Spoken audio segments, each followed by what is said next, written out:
Selamat pagi Bapak-Bapak, Ibu-Ibu, dan saudara-saudara yang dikasihi oleh Tuhan Yesus Kristus. Mari kita awali persekutuan doa pagi ini dengan menyanyikan dari PKJ nomor 198, bait pertama, kedua, dan ketiga.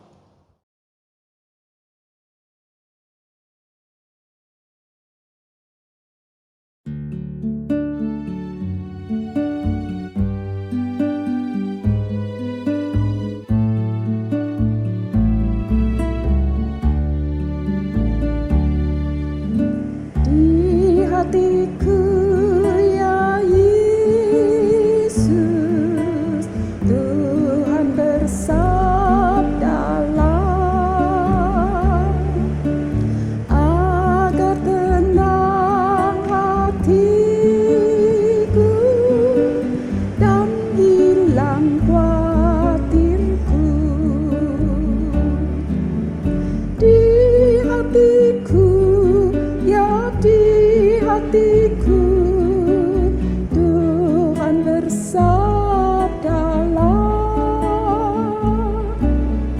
ku berserah, pasrah penuh, bersabdalah ya Tuhan. Sucikanlah ya Yesus diriku yang lemah. Pakailah aku Tuhan, menolong yang benar. Di hatiku ya di hatiku, Tuhan bersabdalah,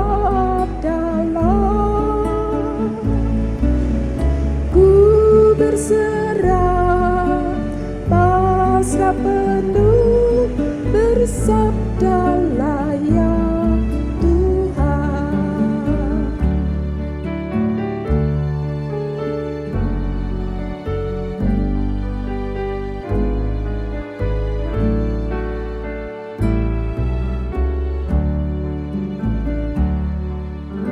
Hatiku ini Yesus, bukanlah milikku,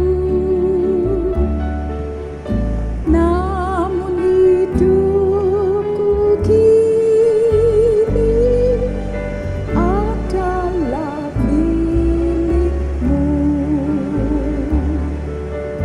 Di hatiku ya di hatiku, Tuhan bersabdalah, ku berserah, pasrah penuh, bersabdalah ya Tuhan.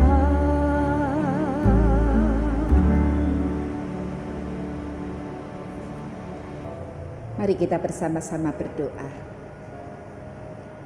Ya Tuhan, kami bersyukur oleh karena Tuhan masih memberikan kepada kami kehidupan sampai pada hari ini. Tuhan begitu setia memelihara kami dan terus memberikan kesempatan kepada kami. Kesempatan untuk melakukan apa yang Tuhan mau. Melakukan kehendak Tuhan. Melakukan sesuatu yang bukan hanya menyukakan diri kami sendiri, tetapi juga menyukakan hati Tuhan. Tuhan, bersabdalah kepada kami sekalian, karena kami sudah siap untuk mendengarkannya. Firman-Mu menjadi tuntunan bagi kehidupan kami sepanjang hari ini. Dalam nama Tuhan kami Yesus Kristus kami berdoa. Amin. Saudara, pagi ini kita akan bersama-sama berbicara bahwa siapa yang kuat hendaknya menguatkan yang tidak kuat. Firman Tuhan yang akan kita baca bersama pagi ini saya ambil dari surat Roma pasal 15 ayat yang pertama dan kedua. Kita yang kuat wajib menanggung kelemahan orang yang tidak kuat. Dan jangan kita mencari kesenangan kita sendiri. setiap orang di antara kita harus mencari kesenangan sesama kita demi kebaikannya untuk membangunnya. Demikianlah firman Tuhan. Nah saudara, pada umumnya kita ini akan menggolongkan orang-orang yang mempunyai pengetahuan, punya wawasan lebih luas, yang punya jabatan lebih tinggi, yang punya materi lebih banyak, ataupun yang punya iman yang lebih teguh. Kita golongkan orang-orang semacam itu sebagai orang-orang yang kuat. Sedangkan yang tidak mempunyai semua itu akan digolongkan sebagai orang yang lemah. Dan tidak jarang saudara-saudara, ketika orang itu merasa menyadari bahwa dirinya kuat, maka naluri orang yang kuat itu secara spontan suka kemudian memegahkan diri dan merendahkan orang yang lebih lemah. Nah saudara, di dalam surat Roma pasal 14 dan 15, Rasul Paulus menuliskan tentang adanya sekelompok orang yang merasa bahwa imannya itu lebih kuat dari kelompok yang lain. Dan karena merasa dirinya itu lebih kuat, maka kemudian dengan mudahnya mereka itu menghakimi, mencela orang-orang yang dipandangnya kurang beriman. Dan kelompok orang-orang yang kurang beriman ini adalah orang-orang yang seringkali masih memandang najis hari tertentu, bulan tertentu, memandang najis makanan tertentu. Nah, oleh sebab itu Rasul Paulus kemudian menasehati bagi siapa yang kuat agar mereka itu jangan gampang menghakimi sesamanya, jangan gampang mencela saudaranya, karena itu pasti akan justru membuat batu sandungan. Bukannya memberitakan Injil, merangkul dengan kasih Tuhan, tetapi justru itu membuat orang menjauh dari kelompok orang-orang yang beriman.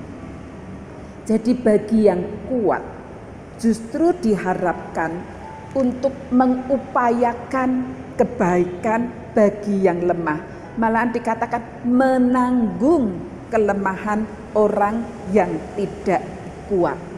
Kita dipanggil untuk berbuat sesuatu, bukan hanya memberikan kebaikan, tetapi supaya apa yang kita berikan itu justru bisa membangun saudara-saudara kita yang lemah. Saudara, Niccolò Paganini, seorang maestro biola dari Italia, pada suatu hari dia melihat di sudut kota ada seorang pengemis buta yang sedang memainkan biolanya yang sudah usang. Dan di depan pengemis buta itu duduk ada kaleng kosong di situ. Nah, ketika mendengar gesekan biola pengemis buta itu, orang banyak lalu lalang tetapi tidak ada yang peduli, tidak ada yang memperhatikan. Oleh sebab itu kaleng yang kosong itu ya tetap kosong. Paganini memperhatikan dari kejauhan dan kemudian dia mendekati pengemis buta itu dan berkata, "Bolehkah aku pinjam biolamu sebentar saja?" Wah, pengemis itu langsung memegang biola satu-satunya ini dengan erat sekali. Dia berkata, "Tidak bisa, karena biola ini satu-satunya harta yang aku miliki yang bisa aku pakai untuk mencari nafkah." Pengemis ini sangat ketakutan kehilangan biola itu. Paganini membujuk, "Nih, aku akan memainkan sebuah lagu saja. Aku akan memberi contoh padamu cara untuk memainkan biola dengan sepenuh hati, sehingga bukan sekedar memainkan, tetapi sungguh-sungguh bisa menghayati setiap lagu yang kita mainkan dengan biola ini." Oleh sebab itu dipinjamkannya lah biola itu, dan kemudian segeralah terdengar gesekan biola tua yang sudah usang, yang tadi dimainkan oleh pengemis buta, sekarang dimainkan oleh sang maestro. Dan ternyata dari biola yang usang itu pun keluarlah sebuah lagu yang sangat indah, syahdu, menghanyutkan, sehingga orang-orang yang lalu lalang di sana terhenti. Dan kemudian mereka secara spontan berkerumun mendekati sang maestro dan pengemis buta itu. Mereka berdiri di sana menikmati lagu-lagu nan indah yang sangat menyentuh hati. Dan kemudian tidak sedikit di antara mereka yang kemudian memberikan uang mengisi kaleng yang kosong itu, sehingga dalam sekejap saja kaleng itu menjadi penuh. Bahkan uang yang diberikan itu pun menjadi tidak tertampung. Nah, setelah melihat bahwa begitu banyak orang berkerumun dan memberikan bantuan bagi pengemis buta itu, Paganini berhenti memainkan biola sambil mengucapkan terima kasih. Dia kembalikan biola itu dan kemudian dia memberitahu kepada pengemis buta itu, nah, sekarang ada banyak uang terkumpul di kalengmu hari ini. Nah, belilah dengan uang itu pakaian yang baik, mandilah yang bersih, cukurlah rambutmu, rapihkan juga jenggotmu. Dan mulai besok, mainlah dengan hati, agar lagu-lagu yang diperdengarkan itu dapat diresapi oleh orang-orang yang mendengarnya. Nah, saudara, mulai keesokan harinya ternyata pengemis buta itu nasibnya menjadi berubah dari hari ke hari, dan orang ini tidak lagi disebut pengemis, tetapi orang lebih mengenal dia sebagai seniman jalanan yang sangat menghibur. Nah, tentu saja pendapatannya berlipat ganda. Saudara, Paganini, seorang maestro dari Italia, melihat permainan pengemis buta itu, dia tidak menghina, dia tidak merendahkan, tetapi dia mulai berpikir dengan talenta yang Tuhan berikan kepadanya. Dia harus mengupayakan sesuatu yang mendatangkan kebaikan bagi pengemis buta itu, yang akan membangun dia. Nah, oleh sebab itu Paganini memberikan contoh, menasehati, sehingga kemudian derajat dari pengemis ini pun diangkat menjadi seniman yang dikagumi banyak orang. Nah, saudara, bagaimana dengan kita? Ketika kita merasa bahwa diri kita ini berada di pihak yang lemah, jangan pernah rendah diri, tetapi teruslah belajar dari orang lain untuk menjadi lebih baik. Tetapi sebaliknya, bila kita ini merasa bahwa lebih kuat dari orang lain, pakailah kesempatan itu untuk mengupayakan kebaikan orang lain, mengupayakan kebaikan yang membangun orang lain. Karena sebetulnya Tuhan memberikan kepada kita talenta berbeda satu dengan yang lain, supaya kita ini saling membutuhkan, supaya kita ini saling menolong, supaya kita ini bisa saling menyukakan hati seorang dengan yang lain. Dan yang terutama, apapun yang kita lakukan untuk orang lain, biarlah itu kita lakukan dengan hati, dengan kasih, untuk membangun saudara kita menjadi lebih baik. Itulah yang Tuhan mau melalui firman Tuhan yang kita renungkan bersama pagi hari ini. Mari kita berdoa. Ya Tuhan, kami bersyukur karena ketika Tuhan menciptakan kami, Tuhan memperlengkapi kami dengan talenta. Walaupun ada yang 2, ada yang 5, ada yang 10. tetapi setiap orang pasti diberi talenta oleh Tuhan. Biarlah itu kami kembangkan bukan hanya untuk kesenangan pribadi saja, tetapi kami selalu mengingat apa yang bisa aku bantu untuk orang lain, apa yang bisa aku berikan guna membangun orang lain. Supaya dengan demikian setiap kami boleh saling membangun satu terhadap yang lain. Tidak mandek, tetapi selalu ada perubahan, bahkan pembaharuan di dalam kehidupan kami. Bapa di surga, kami bersyukur untuk firman Tuhan yang selalu mengingatkan kepada kami apa yang harus kami perbuat sepanjang hari ini dan sepanjang kehidupan kami. Tuhan, kami masih berada di masa pandemi, masa yang masih sangat sulit. Tolong ya Tuhan, supaya kami sungguh menjaga, bukan hanya menjaga diri kami sendiri, tetapi juga menjaga untuk keselamatan orang lain. Oleh sebab itu biarlah kami belajar untuk taat, melakukan protokol-protokol kesehatan yang sudah ditetapkan oleh pemerintah. Tuhan, kami mendoakan untuk para dokter, para medis yang masih terus bekerja, berjuang untuk menolong pasien-pasien COVID-19.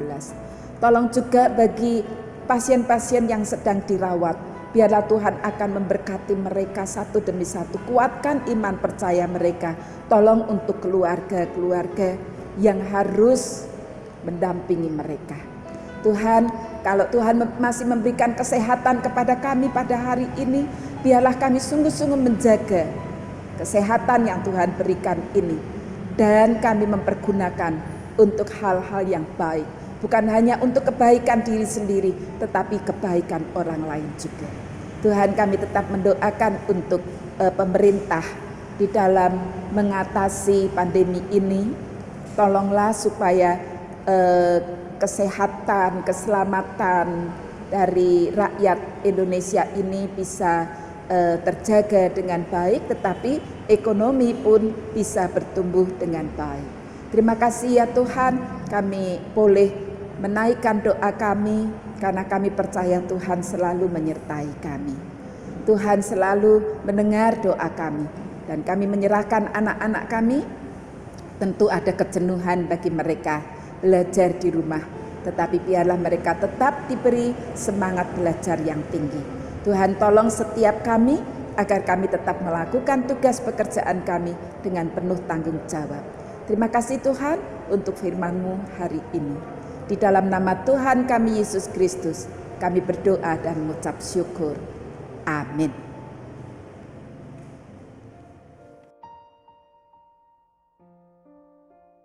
Ya, kita akan mengakhiri persekutuan doa pagi ini dengan menyanyikan dari PKJ nomor 264, bait pertama, kedua, dan ketiga.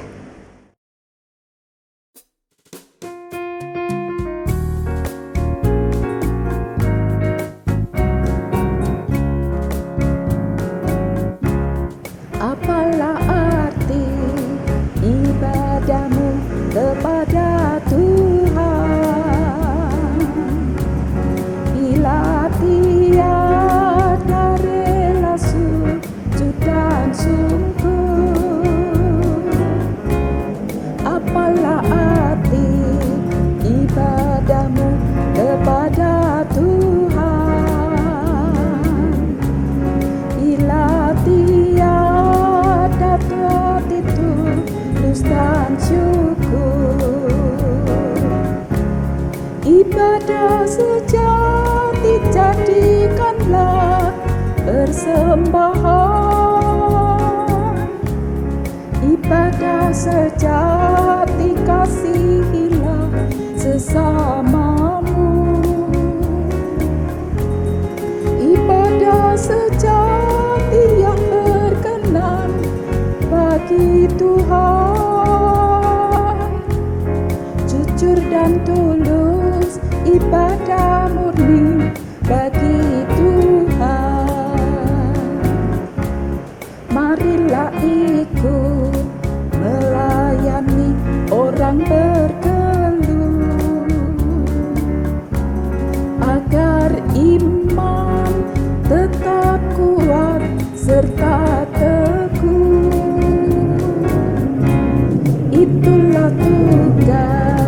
pelayanan juga panggilan,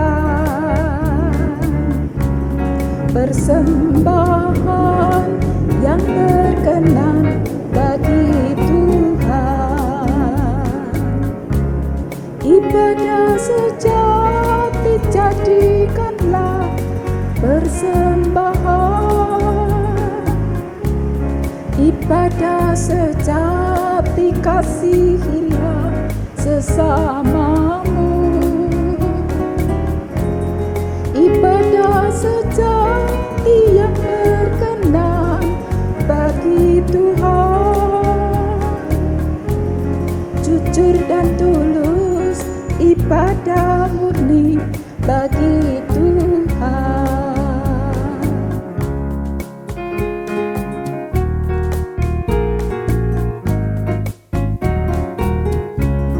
Bait ketiga. Berbahagia orang yang hidup beribadah, yang melayani orang susah dan lemah, dan penuh kasih menolong orang yang terbeban. Itulah tanggung jawab orang beriman. Ibadah sejati jadikanlah persembahan, ibadah sejati kasihilah sesamamu, ibadah sejati yang berkenan bagi Tuhan. Jujur dan tulus, ibadah murni bagi Tuhan. Mari kita saling membantu dan membangun sesama kita, sehingga kita bukan hanya mencari kesenangan diri sendiri, tetapi juga mencari kesenangan bagi orang lain. Tuhan memberkati.